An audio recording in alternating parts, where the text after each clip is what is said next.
Hi everybody, my name is Debbie Scott. Welcome to Arts by Debbie. Today we're just going to do a fast forward through a 2-hour exploration of doodling, coloring, and imagination. If you saw the beginning of the video, you'll see the finished product, and this is how I started. I just used watercolor paper, a heavy, I think 300-pound watercolor paper, and I used a regular waterproof marker just to make some design. I tried using a thinner line here to make some designs inside the larger sections, and just create some doodles here and there and move the thing around. I like to move the paper around to kind of get a different idea from different angles. I don't start out with any kind of design in mind, really. I just enjoy the process. This, when I was doing it, reminded me of watermelon seeds.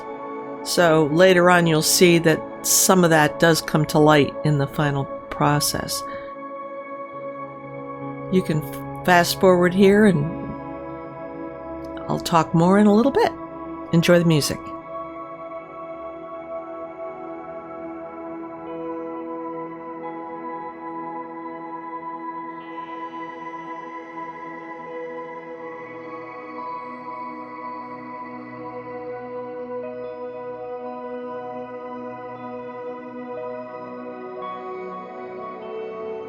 Okay, as you can see, I decided to go back to the thicker line marker.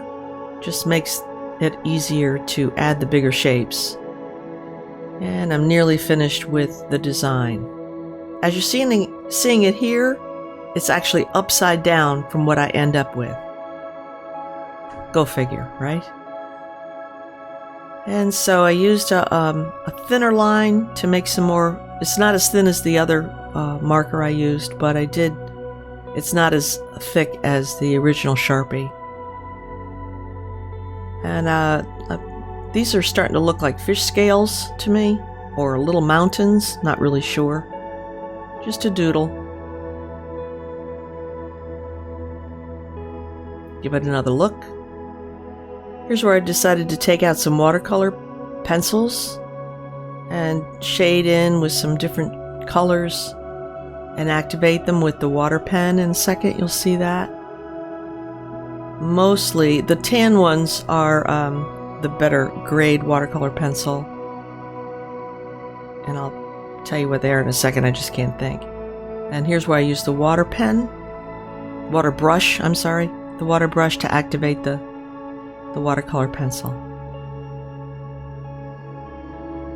And I stop and start this process throughout the painting. And then you'll see me go back and forth with the pencils in different areas. I decided to pretty much use orange, yellow, green, blue. I think I used pretty much the whole gamut of colors, but mixed them in sections for shading and that kind of thing. Isn't that funny? It looks like garbage until you put the water on it. It's really satisfying. Watercolor pencils are really satisfying because when you activate them, the color pops right out.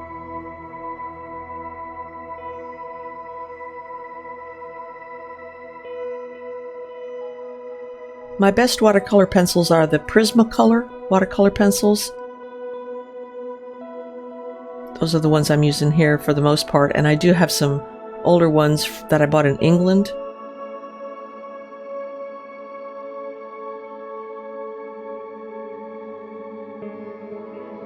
I really don't have any magic formula to tell you.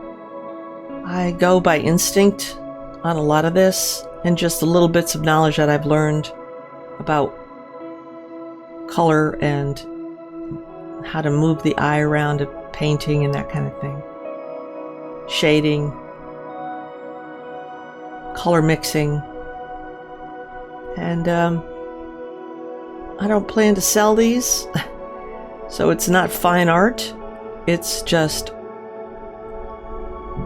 doodling and having some fun with art. And that's what I encourage people to do. Pull out the paint you have and the pens you have. Put something on a piece of paper.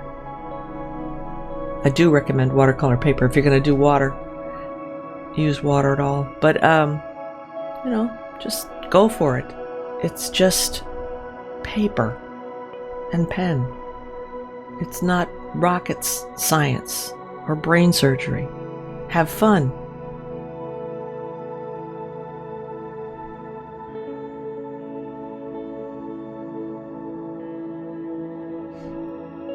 Okay, in a few seconds, you're going to see some magic happen because I forgot to turn the camera on for some of this next coloring section.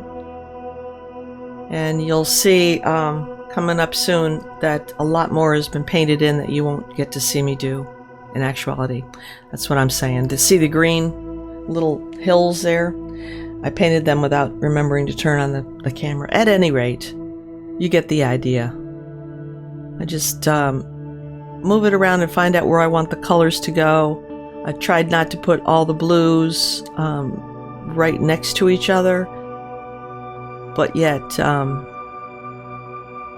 as you can see where the green and blue are together at the top of the screen here, I decided to go with blue from that combination to bring your eye around back to the bottom, where the darker blue is right now. And that kind of looks like water to me as I'm painting it in. So it's given me some ideas that this is going in a summer direction.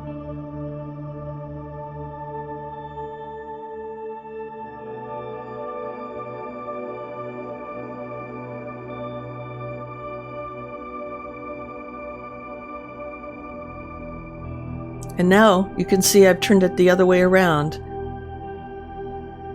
with that darker dot at the top of the page rather than at the bottom. This is starting to take form in my mind as a picture rather than just a bunch of shapes.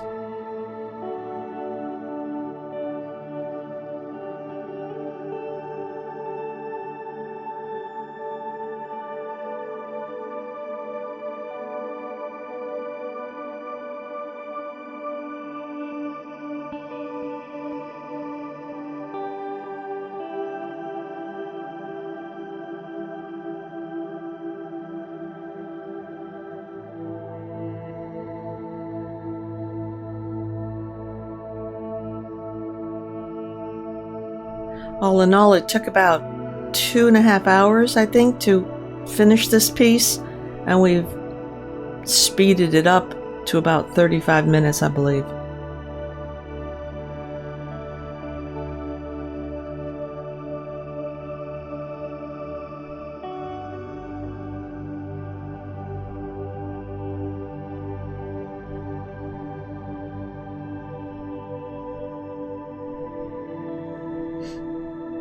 My suggestion, fast forward and see what happens.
Okay, here's a little trick I learned recently.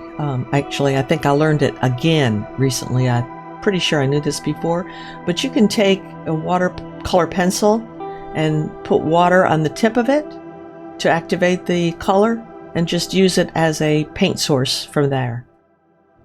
You'll see me turn over the back of the painting to brush off the excess color and reactivate the water out of the water brush once in a while. Like if I'm using a lot of green or yellow and I don't want to use green or yellow in the next section, I'll brush off the watercolor brush onto the back of the paper.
the repetitive parts, but basically you know the drill. And soon I will give this one look and decide for sure which way I want the top to be and which way I want the bottom to be. Right here you're watching me doing a little bit of glazing, which is just overlaying of different colors on top of the lighter watercolor wash that I did earlier. Added some darker purples and some blue. Okay, right here. Well, I'm looking at it, trying to figure out where's the top, where's the bottom, what do I like for a composition. And I decide this is going to be the bottom, and I'm going to put a little shadow there, almost like water, coming underneath this thing that's starting to look like an island.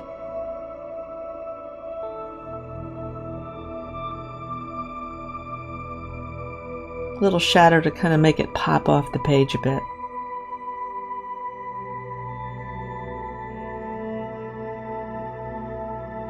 Not all the way around, but just kind of on the bottom half, or bottom half to the third. And I did darken it up a little bit later. Just slightly. And while I was considering it again, I thought, well, I think the top could use some sunshine. So I turned it upside down and decided to use yellow.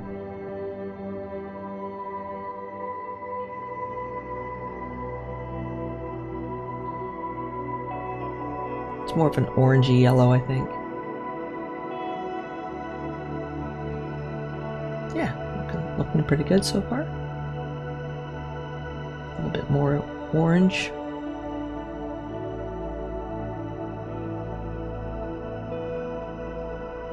And orange and blue together creates sort of a neutral. And here I'm just going back in and glazing with more brights. I really like working with the watercolor this way, off the pencil tip. It actually is quite easy that way. It's like having a little... You could travel with this method without having to deal with a lot of water. Works great in a little kit.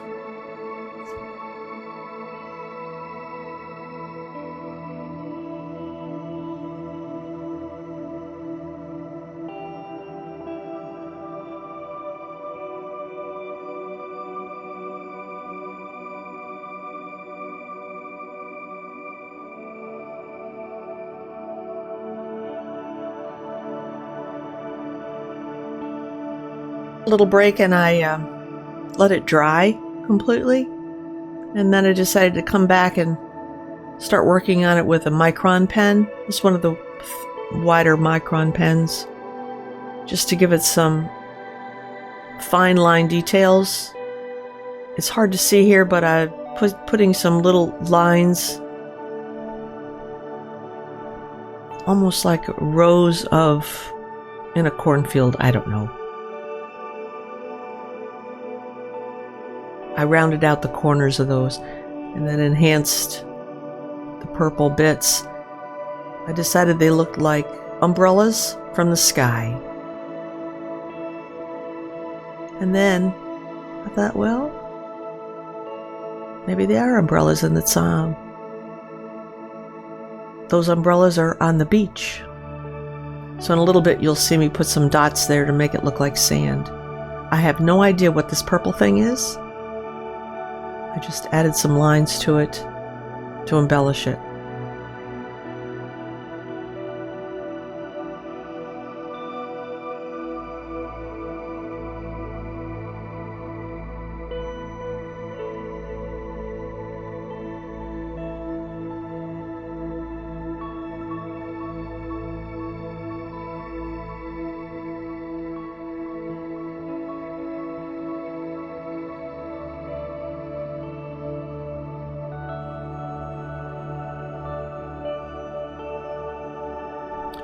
Okay, here's where I decide that it's looking like a fish up at the top. That eye, decided to give it lips, and a bottom fin, and then a top fin.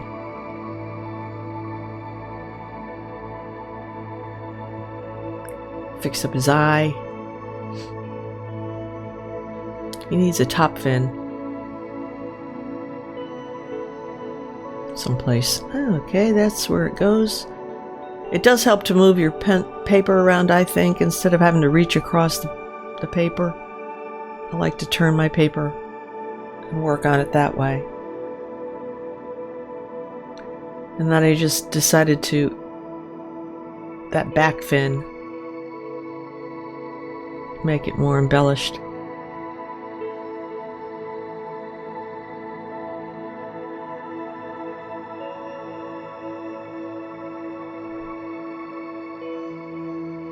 Here's where the sand comes in and the waves on the bottom.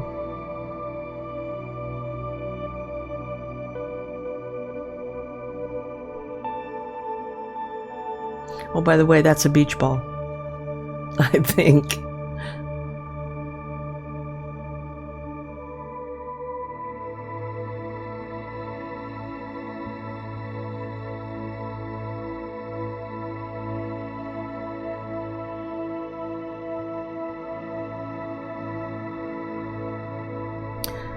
All right, put my initials on the bottom, but I know I'm not done. So I picked up a slightly thicker paint pen. This is a Pitt pen, Faber-Castell Pitt. It's I think it's a small. It came in a kit with like 4 different sizes, but I just needed something that wasn't as thick as a Sharpie and thicker than the Micron pen. This also seems to work better on the watercolor paper than the Micron pen was doing. It's a little bit bolder line.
Okay, sit back and look at it. If that's going to be a fish, I gotta have some scales on my fish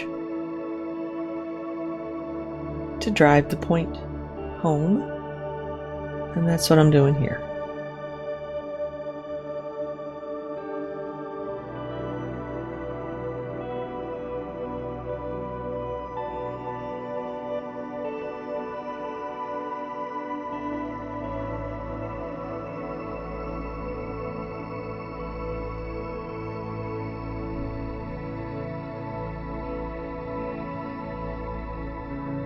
More scales, of course, and I'm continuing to look at the painting around the places where I can use this pen to better enhance the different parts of it. Here's his back fin, making it darker.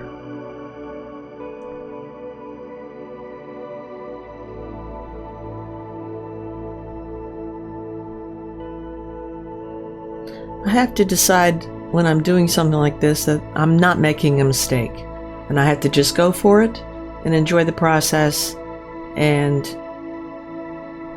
you know what I mean? Just enjoy it. And obviously this is sped up and I'm not working as fast as you're seeing it here, but and there's a lot of thought going on in the background,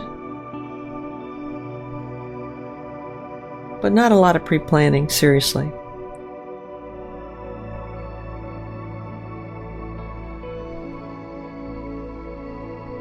I didn't know I was going to end up with a fish when I first started, believe me.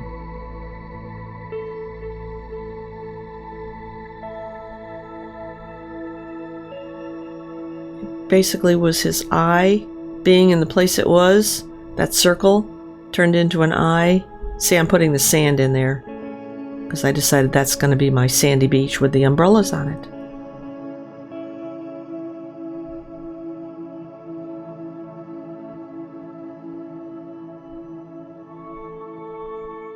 Needed a finer line. Went back in there, added some lines for shading.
Remember earlier I had mentioned that this section right here reminded me a little watermelon seeds. Well, that's what it's turning into, isn't it?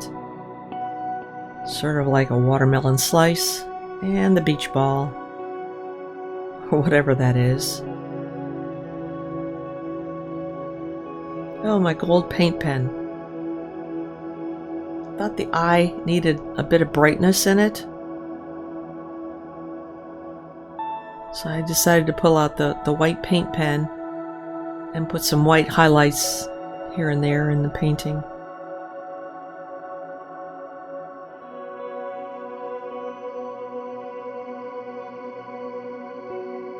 Make the eye pop a bit more.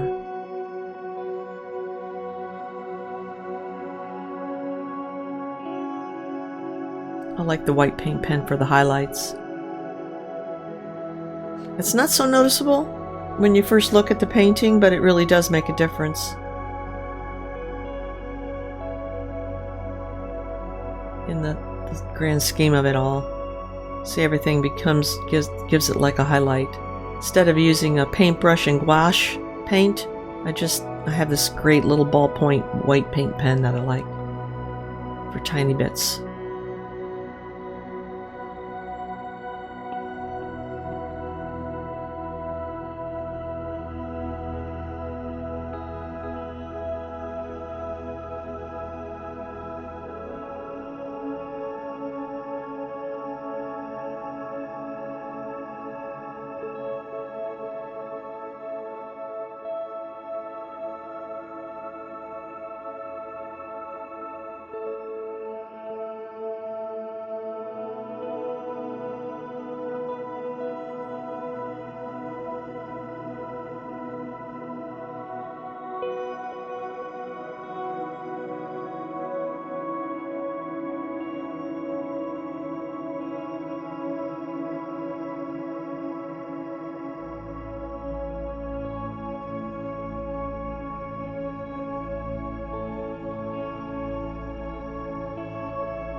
Okay, friends, we're nearly finished. This is where I've decided I'm going to add some definite fish bubbles to the painting. And I'm going to paint them with a little bit more blue watercolor off the tip of the brush. That worked out pretty well.